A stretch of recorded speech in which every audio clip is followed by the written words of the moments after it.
उस दिन मैंने प्रोग्राम भी आप लोगों को बता दिया था। तो आज अपन बात करते हैं टीबी के अंदर एक नाम आता है जिसे बोला जाता है first line anti tubercular therapy. एक नाम आता है जिसे क्या बोला जाता है, फर्स्ट लाइन एटीटी के नाम से बोला जाता है। अब फर्स्ट लाइन एटीटी क्या होती है, तो वो दवाई जो टीबी के लिए मोर इफेक्टिव है, वो दवाई जो टीबी के लिए मोर इफेक्टिव है एंड लेस साइड इफेक्ट है। और प्यारे दोस्तों उसके साइड इफेक्ट क्या देखने को मिलते हैं, कम है। वो दवाई जो टीबी के लिए बहुत ज्यादा इफेक्टिव है और जिसके साइड इफेक्ट क्या देखने को मिलते हैं, कम देखने को मिलते हैं, वो क्या कहलाती है, एंटी ट्यूबरकुलर की फर्स्ट लाइन। जी हां। अब यहां कौन कौन से नाम आते हैं, तो मैं इसको बोलता हूं रिप्स और कुछ लोग इसको बोलते हैं पेरिस। तो जो भी समझना है वो समझ लेना। ये 5 दवाई है first line, rifampicin, isoniazid, pyrazinamide, ethambutol और स्टेप्टोमाइसिन। सबसे पहली दवाई में आपको मेन मुद्दे वाली पढ़ाता हूं, दवाई का नाम है आइसोनियाजाइड। आइसोनियाजाइड।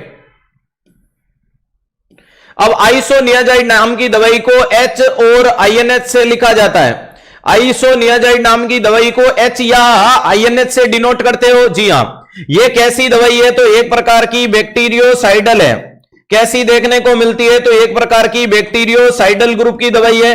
ये कैसी दवाई होती है, तो ये हिपेटोटॉक्सिक तो होती है, ठीक है। ये कैसी दवाई देखने को मिलती है, तो ये विटामिन B6 की कमी करती है। अरे ये विटामिन B6 की क्या करवाएगी, डेफिशिएंसी करवाती है या नहीं करवाती है। जी हां। और इसके कारण व्यक्ति में क्या देखने को मिलता है, तो ध्यान रखिएगा, पेरीफेरल,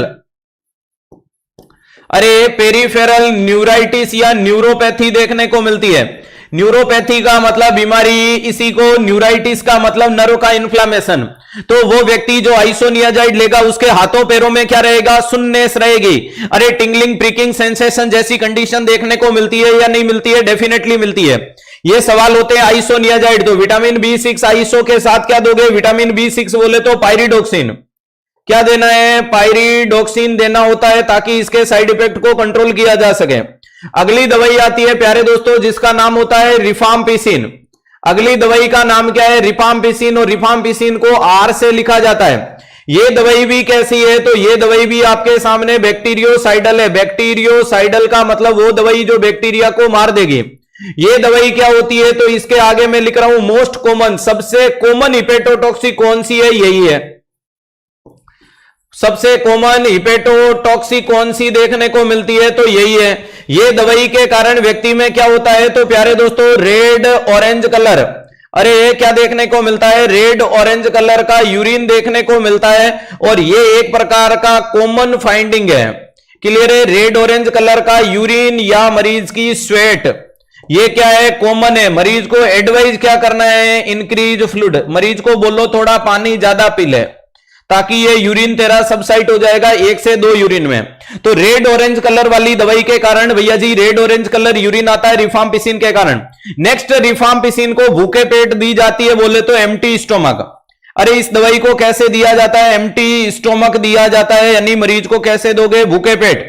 अरे इस दवाई को मरीज को कैसे दोगे, ये तो प्यारे दोस्तों भूखे पेट दिया जाता है। कैसे दिया जाता है, ये वाली मेडिसिन मरीज को भूखे पेट। नेक्स्ट कौन सी मेडिसिन चलेगी, पायराजिनामाइड। कौन सी होगी, पायराजिनामाइड नाम की मेडिसिन देते हैं जिसको अपन जेड से इंडिकेट करते हैं। पायराजिनामाइड नाम की मेडिसिन को किससे इंडिकेट किया जाता है प्यारे दोस्तों, जेड से इंडिकेट किया जाता है। और पायराजिनामाइड होती है, ये भी बैक्टीरियोसाइडल है, ये भी क्या है, बैक्टीरियोसाइडल है। और ये दवाई आपकी हाईली हिपेटोटॉक्सिक होती है। ये कैसी होती है, तो ध्यान रखिएगा, हाईली हिपेटोटॉक्सिक होती है, यानी सबसे ज्यादा लिवर को प्रभावित करती है। इसके कारण मरीज में यूरिक एसिड का लेवल बढ़ जाता है। इसके कारण व्यक्ति में यूरिक एसिड का लेवल बढ़ जाता है, और जिसके कारण कंडीशन मरीज में क्या देखने को मिलती है, गाउट। तो ध्यान रखिएगा, गाउट वाले मरीज को क्या देना पड़ सकता है, एलोपुरिनोल। और इससे यूरिक एसिड के कारण व्यक्ति में क्या हो सकती है, स्टोन। और इसके कारण क्या हो सकती है, स्टोन। अगर मरीज में स्टोन का बचाव करना है तो क्या करो, इंक्रीज फ्लूइड इनटेक। अरे ये तो इंक्रीज फ्लूइड, मरीज को बोलो पानी ज्यादा पिए ताकि किडनी में पथरी नहीं बने। मरीज को बोलो कि जॉइंटों में गाउट वाउट नहीं बने, उसके लिए एलोपुरिनोल नाम की दवाई। और नेक्स्ट, ये दवाई हाईली हिपेटोटॉक्सिक होती है, इसलिए इस दवाई को आपको अवॉइड करना है कब, सीपी में। सीपी का मतलब दिल्ली वालों कनॉट प्लेस मत बोल देना, क्लियर है, ध्यान रखिएगा। सीपी का मतलब कंटिन्यूस फेज में नहीं दी जाती है, लॉन्ग टाइम ये वाली दवाई मरीज को नहीं देनी है। इसके बाद में दवाई कौन सी आती है, तो दवाई आती है जिसका नाम है इथाम्ब्यूटोल। और इथाम्ब्यूटोल नाम की दवाई को प्यारे दोस्तों ई से लिखा जाता है। एकमात्र दवाई जो प्यारे दोस्तों बैक्टीरियोस्टेटिक है। अरे क्या देखने को मिलती है, एकमात्र दवाई जो बैक्टीरियोस्टेटिक है वो कौन सी है, यही। ये क्या करवाती है, ये दवाई करवाती है ऑप्टिक न्यूराइटिस। ऑप्टिक न्यूराइटिस यानी आंख का इन्फ्लामेशन। इसके कारण शुरुआत में क्या होती है, तो प्यारे दोस्तों देखने को मिलती है colour blindness.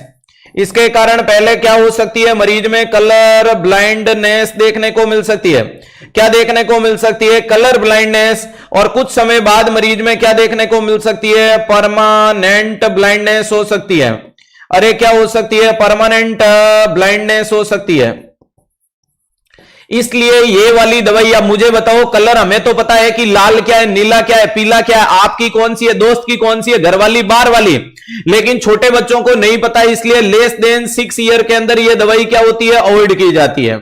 Less than 6 year के बच्चों में ये वाली दवाई क्या की जाती है, अवॉइड की जाती है। करेंगे नहीं करेंगे, करेंगे, क्लियर है, ध्यान रखिएगा, बहुत बढ़िया, thank you so much dear. तो इथाम्ब्यूटोल नाम की दवाई एकमात्र बैक्टीरियोस्टेटिक है, लेकिन छोटे बच्चों में नहीं देनी है। और लास्ट बट नॉट लीस्ट दवाई आती है जिसका नाम है स्ट्रेप्टोमाइसिन। अरे एक स्ट्रेप्टोमाइसिन को किससे लिखा जाता है, एस से लिखा जाता है। ये क्या दवाई देखने को मिलती है, तो सबसे पहला ये फर्स्ट डिस्कवर्ड एटीटी है। फर्स्ट डिस्कवर्ड एटीटी, सबसे पहले खोजी गई टीबी की दवाई है। दूसरे नंबर पे ये इंजेक्शन से दी जाती है। अरे इंजेक्शन से देते हो। नेक्स्ट ये 8th क्रेनियल नर्व को डैमेज करती है, जिसका नाम होता है प्यारे दोस्तों वेस्टिब्यूलो कोक्लियर नर्व। और ध्यान रखिएगा, इसके कारण मरीज में क्या हो सकती है, हियरिंग लॉस होगी, सुनने में तकलीफ होगी। और ये किसको नहीं दी जाती है, ये प्रेगनेंसी में कॉन्ट्रा इंडिकेट है। ये दवाई आपकी प्रेगनेंसी में कॉन्ट्रा इंडिकेट है। और ये दवाई भी क्या देखने को मिलती है, तो याद रखिएगा बैक्टीरियोसाइडल है। और ये दवाई भी आपको अवॉइड करनी है, अवॉइड। अरे क्या करनी है, अवॉइड करनी है, कौन सी फेज में, सीपी फेज में। अरे कौन सी फेज में करनी है, सीपी फेज में करनी है। तो वेरी वेरी वेरी इंपॉर्टेंट चीज है S4 स्ट्रेप्टोमाइसिन। S4 सुनने में तकलीफ करने वाली, S4 शुरुआत से आने वाली, S4 सिरिंज से दी जाने वाली, S4 सोना बाबू को न दी जाने वाली। तो ध्यान रखिएगा, अगर आपको सारे SS पूछे तो ये वाला मामला निकल के आता है।